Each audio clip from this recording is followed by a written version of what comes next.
All right, 2024, Herc, has been an incredible year, certainly in the space of North American soccer, the space that this show likes to focus on. There are plenty of options for the top stories of this calendar year, but we, here at Football Americas, have done our best to narrow it down to a top four, okay? So we're going to go over them right now. The top four stories of 2024, according to this here table, the most powerful table in all of English-speaking North American soccer content. Number one story of 2024, the USMNT coaching swap. Gregg Berhalter out after the U.S. crashed out in the group phase at a home Copa America, replaced by Mauricio Pochettino. Herc, for me, no doubt about this, the number one story of 2024 for me. You get a marquee coach here. Whatever you may feel about Mauricio Pochettino as a winner, you cannot deny the impact he's had with his teams, with those players, how he's made a majority of those players household names, how he's impacted and bolstered their stock.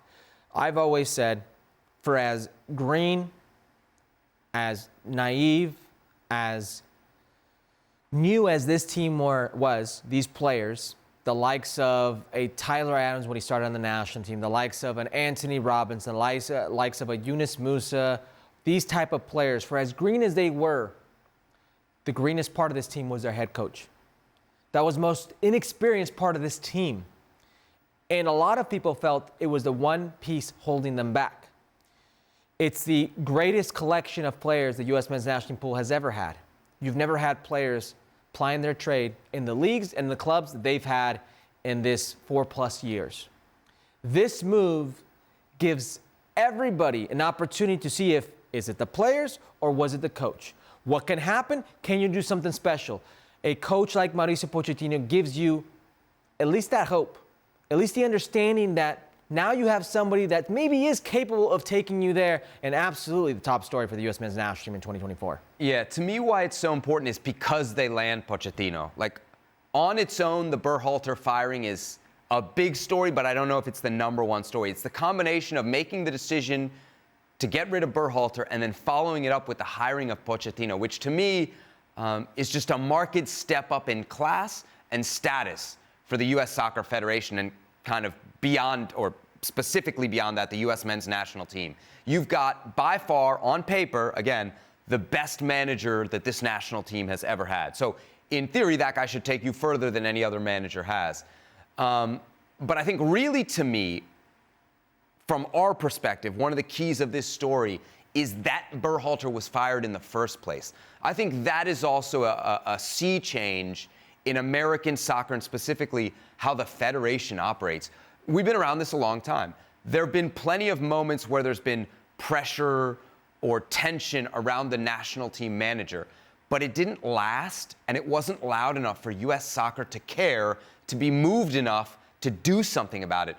We know there were people within U.S. soccer who wanted to keep Gregg Berhalter after that Copa America crash out. Yeah. But we know they didn't. And I think that's down to fan pressure and media pressure, right? You and I and Casey on 3 days back to back to back. We're not on this show. We were on SportsCenter talking about whether Gregg Berhalter would come back or not. Multiple languages. And I think that that is a moment where soccer, in a lot of ways, arrived in this country. There was enough of a fan base. It was important enough that when the national team failed big time, there had to be big consequences, and not just big consequences for the manager, but then the big reaction of hiring Mauricio Pochettino. To me, that made it feel like the U.S., that's a soccer nation move. It's the second time in my punditry history that I felt that. The first time was in 2018, or right before 2018, when we failed to make the World Cup. That's fall of 17. The fall of 17. That's the first time I recall the fallout with the fans, them voicing their opinion, them demanding change. And this is becoming the norm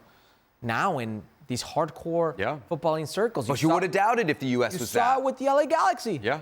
You know, fans have a voice. Save it. It's coming up later in the show. Oh, is it? Yeah, it is. But what I'm trying to tell you is this happens, and now, and I repeat, the onus is on the players. Gregg Berhalter was not all to blame. These players, a lot of these players vouched for Gregg Berhalter, demanded that he come back, and now he's gone. And those same players are still there. So if that doesn't happen this go around, if we don't see a change, was it Gregg Berhalter with this coach who's better on paper, who should take them where you've never been before? We're about to find out. Yeah, if they flop under Mauricio Pochettino, then everybody turns to the players and we start talking about the most overhyped generation in American history instead of the golden generation that was supposed to take the U.S. to a new level.